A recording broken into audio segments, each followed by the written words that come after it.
रवायात में आता है शेख अब्दुल कादिर जिलानी रहमतुल्लाह अलैह की सवाने हयात में कि मोहम्मद सालिह जो थे फाके से कई दिन ज़िंदगी गुजार रहे थे, खाने को कुछ मुयसर नहीं था, लेकिन इबादत में, रियादत में, मुजाहिदा में, वर्रा में, तकवा में कोई फ़र्क नहीं आया।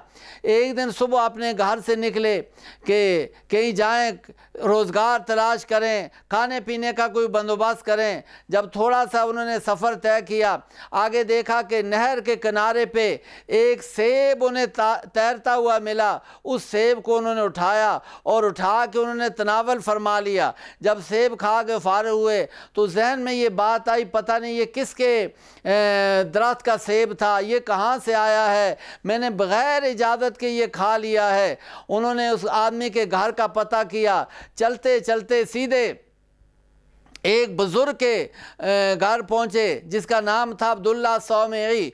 उसके घर के सामने से नहर आ रही थी और आपने फरमाया कि ये सेब इन्हीं के दरख्त का हो सकता है, इनके घर में सेब का दरख्त भी लगा हुआ है। उन्हें दरवाज़ा नाक किया। जब वो बुज़ुर्ग बाहर तशरीफ़ लाए तो आपने फरमाया कि भाई मुझसे गलती सरजद हो गई है, मैंने आपकी इजाज़त के बग़ैर सेब खा लिया है आपके दरख्त का, बराए मेहरबानी आप मुझे माफ़ फरमाएँ। उन्होंने फरमाया आपको 1 साल यहाँ पर रहना पड़ेगा।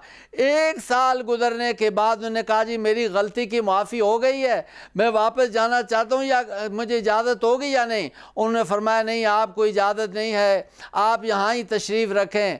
एक और अब आपके साथ मैंने मामला करना है, वो ये है कि मैंने अपनी बेटी का रिश्ता आपको देना है, लेकिन वो बेटी मेरी ऐसी है कि वो गूंगी भी है, बहरी भी है, लंगड़ी भी है, अंधी भी है। तो हज़रत मोहम्मद सालिह जो थे अल्लाह के वली कामिल मर्द सालिह, उन्होंने क्या किया कि कहा ठीक है मुझे रिश्ता कबूल है।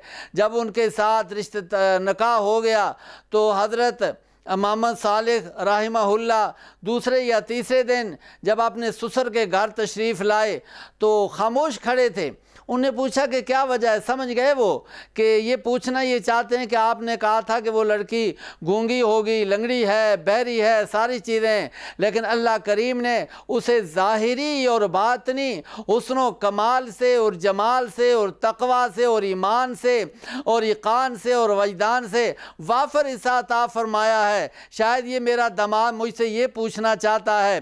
तो उन्होंने उसके खामोशी को मद्देनज़र रखते हुए फरमाया कि बेटे तेरा ख्याल ये होगा कि मैंने ये जो कहा है कि बहरी है, गूंगी है, लंगड़ी है, तो ये इसलिए कहा कि उसकी आँख ने कभी किसी गैर महरम को नहीं देखा, उसका हाथ किसी गैर महरम को नहीं लगा, और यह कि उसने किसी गैर महरम की कोई बात कभी नहीं सुनी है।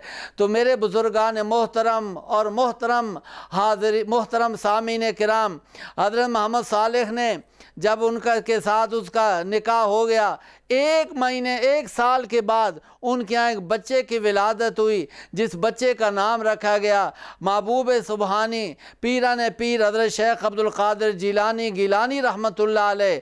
आप अंदाज़ा लगाइए उनका दुनिया में कितना फैज़ पहुँचा और कितनी दुनिया में उन्होंने कहाँ कहाँ तक नूर फैलाया। ये क्या था? उनका तकवा था। ये क्या था? उनके वालिद का तकवा था। तो अर्ज़ करने का मकसद ये है कि अगर हम अपना दामन गुनाहों से बचाएंगे तो हमारे अमाल दुरुस्त होते चले जाएंगे, और अगर हम अपना दामन गुनाहों की आलूदगियों से नहीं बचाएंगे हम गुनाहों की दलदल में फंसते चले जाएंगे।